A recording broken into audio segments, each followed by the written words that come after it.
అబ్బాబ్బాబ్బా curry smell అయితే super గా ఉంది. హాయ్ ఫ్రెండ్స్, నేనైతే సీమ వంకాయ కర్రీ చేస్తున్నాను. వీటిని బెంగళూరు వంకాయ అని కూడా అంటారు. ముందుగా అర కేజీ సీమ వంకాయలు తీసుకున్నాము. పైన పొట్టు అయితే తీసేసుకోవాలి.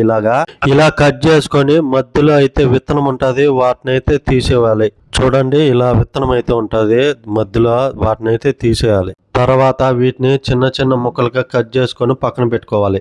దాదాపుగా కట్ చేసుకోవడం అయితే అయిపోయింది. లాస్ట్ ఇది కట్ చేసుకుంటే అయిపోతుంది.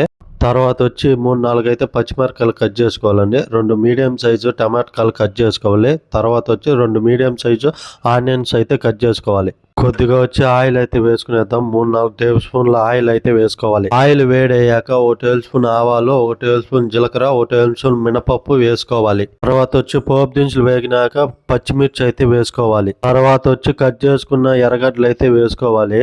తర్వాత వచ్చి ఎర్రగడ్డలు వేగాక కొద్దిగా అయితే కరివేపాకు అయితే వేసుకుందాము, ఒక రెమ్మ. తర్వాత వచ్చి 1 టేబుల్ స్పూన్ అల్లం పేస్ట్ అయితే వేసుకోవాలి. పచ్చి వాసన పోయేంత వరకు బాగా వేయించాలి. తర్వాత వచ్చి మనం 2 మీడియం సైజు టమాటా కట్ చేసుకునేటివి వేసుకోవాలి. కొద్దిగా సాల్ట్ అయితే వేసుకోవాలి. సాల్ట్ వేసుకోవడం వల్ల టమాటాలు తొందరగా ఉడుకుతాయి. తర్వాత వచ్చి కాసేపు మూత అయితే పెట్టుకుందాము, తొందరగా అయితే ఉడుకుతాయి. టమాటాలు దాదాపుగా ఉడికిపోయినాయి. మనం కట్ చేసుకున్న సీమ వంకాయలు అయితే వేసేద్దాము. సీమ వంకాయలు అన్ని వేసుకునేద్దాము. తర్వాత వచ్చి 1 టేబుల్ స్పూన్ పసుపు వేసుకొని కలుపుకోవాలి. 2 నిమిషాల పాటు బాగా వేగించుకొని తర్వాత అయితే మూత అయితే పెట్టేసుకుందాము. 3-4 నిమిషాల తర్వాత మూత అయితే తీసుకొని మళ్ళీ అయితే కలుపుకోవాలి. ఇలా కలుపుకొని మళ్ళీ అయితే మూత అయితే పెట్టేసుకుందాము.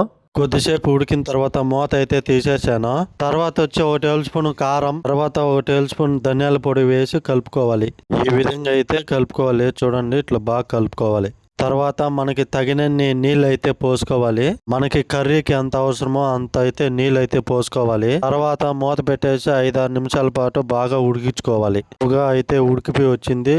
అన్నంలోకి కానీ చపాతీలోకి కానీ సూపర్గా ఉంటుంది. మీరు కూడా ఒకసారి ట్రై చేయండి.